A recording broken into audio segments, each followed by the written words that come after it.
मैं अंजलि हूँ। मैंने और रवि ने 1 साल की डेटिंग के बाद शादी की है। शादी में हमारे कुछ खास दोस्त और पेरेंट्स ही आए थे। रवि ऐसा ही चाहते थे। वो चाहते थे कि शादी शॉर्ट और सिंपल ही रहे। हम लोग यहाँ बड़े शहर में काम करते हैं। रवि के माता पिता गांव में ही रहते हैं। रवि ज्यादा गांव जाते नहीं। जब कभी मम्मी पापा को मिलना होता है तो वो हमें शहर में आकर ही मिल लेते हैं। हमने एक छोटा सा घर भी यहाँ अभी ले लिया है। शादी के चलते मैंने अभी नौकरी छोड़ रखी है। हमारा घर रोड के साइड में ही। खिड़कियों से रोड दिखाई देती है। हमारे किचन की खिड़की से भी रोड दिखाई देती है। रवि का ऑफिस का टाइम सुबह 9 बजे का है। सुबह मैं रवि के लिए खाना बनाती हूँ। अभी कुछ दिन मुझे खिड़की के बाहर एक लड़की दिखाई देती है। पता नहीं क्या देखती है। आज फिर मेरी नज़र खिड़की के बाहर गई। रोड के दूसरी तरफ वही लड़की ज्यादा उम्र की नहीं थी, 26 की होंगी। हमारे घर की तरफ आज फिर से देख रही थी। पहले दिन मैंने सोचा कि कोई होंगी, लेकिन वो 3 से 4 दिन से लगातार आती मुझे दिखाई दे रही है। मेरे मन में सोचा कि जाकर उससे बात करूं, शायद किसी और का घर समझकर हमारे घर की ओर देखती रहती होंगी। सुबह रवि सोए थे। वो फिर वही दूर खड़ी दिखाई दी। इस बार मैं बाहर गई। उसने आते मुझे अपनी ओर देखा और घबरा गई। मैंने उससे पूछा, क्यों, आपको क्या परेशानी है? आप किसे ढूंढ रही है? वो घबराए हुई बोली, रवि यही रहता है। मैंने बोला, हाँ, आप कैसे जानती है? वो इतना सुनकर घबरा कर चली गई। मैंने पीछे से उसे आवाज दी पर उसने सुना नहीं। मैं अपने घर में वापस आ गई। मेरे आने पर रवि उठ गए थे। पूछा, कहाँ गई थी? मैंने बोला, पता नहीं, एक लड़की है, वो हमारे घर की तरफ देखती रहती है। और मैंने जब जाकर उससे पूछा तो तुम्हारा नाम भी जानती है। तुम किसी गोरी सी सुंदर लड़की को जानते हैं। रवि यह सुनकर भड़क गए। बोले, पागल हो क्या? कोई कुछ भी बोलेगा और तुम मान लोगी क्या? लेकिन ये सुनने के बाद रवि के चेहरे का रंग जरूर उड़ गया था। मेरे भी दिमाग में कुछ कुछ चलने लगा। रवि जब शाम को आए तब मैंने इस विषय में कोई बात नहीं की। अगले दिन मैं सुबह उठी तो रवि पहले से उठ गए थे। मैं किचन में गई तो किचन की खिड़की लगी हुई थी और बड़ी मुश्किल से खोलने पर खुलती थी। मैं कोशिश कर रही थी लेकिन ऊपर वाली कुंडी मुझसे नहीं खुली। मैं हमेशा नीचे की कुंडी से खिड़की लगाती थी, लेकिन आज खिड़की की ऊपर वाली कुंडी भी लगी थी। मैंने कैसे भी कुंडी खोली और खिड़की खोली तो मैं देखकर हैरान रह गई। रवि उस लड़की से वहां जाकर बात कर रहे थे।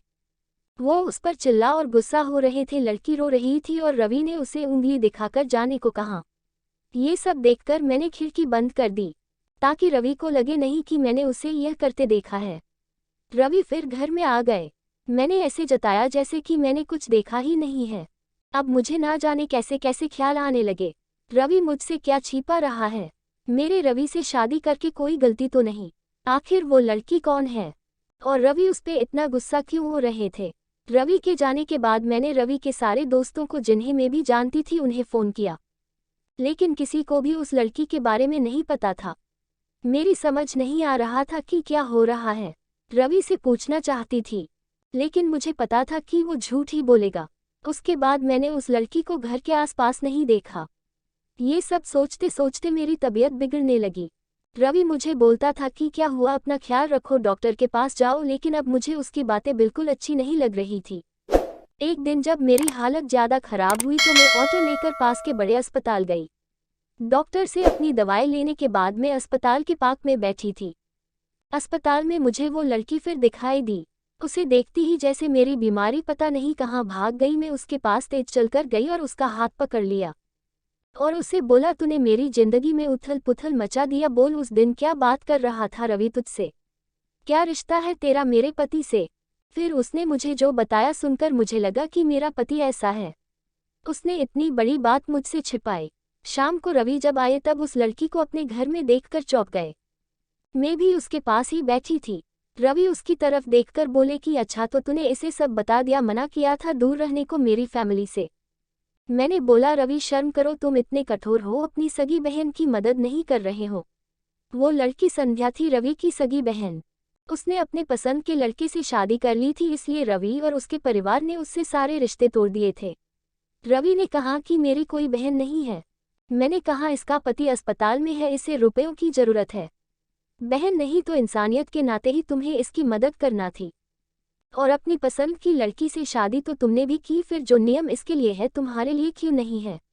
मुझे पता होता तुम ऐसी सोच वाले हो तो मैं तुमसे कभी शादी नहीं करती। जिसको बहन के आंसू नहीं पिघला सके उस आदमी के सीने में दिल नहीं हो सकता। इतना कहकर मैंने अंदर से अपने सारे गहने लिए और संध्या के साथ जाने लगी। हमें जाते देख रवि फूट फूट कर रोने लगे। संध्या भी उन्हें देख रोने लगी। रोते हुए रवि बोले, हमने इसे बहुत प्यार दिया, पापा ने मम्मी ने मैंने रानी बना कर रखा, और यह ऐसे ही एक दिन बिना बताए घर से चली गई। हमारा प्यार तूने नहीं देखा, इसके लिए मैं रात भर रोया कि कहाँ होंगी, कैसी होंगी मेरी बहन। तब इसे भाई और पापा की याद नहीं आई। अरे मुझे से कहती तो तुझे क्या करना है, ऐसी ही चली गई थी ना, अब क्यों आई है। बहन भी बोली, भैया मुझे लगा आप लोग नहीं मानेंगे। उन दोनों भाई बहन को रोते देख मेरी आंखें भी भर आई, पर आंसू के साथ जैसे सारे गीले शिकवे खत्म हो गए। वो खुद अस्पताल गए संध्या के साथ। मम्मी पापा को भी बुलाया। दोनों ने बेटी को बड़े प्यार से गले लगा लिया। अब अस्पताल में संध्या के पति की हालत बहुत अच्छी है। डॉक्टर ने कहा कि जल्दी डिस्चार्ज हो जाएंगे। रवि की आंखों में मुझे एक अलग सुकून अब देखने मिल रहा है।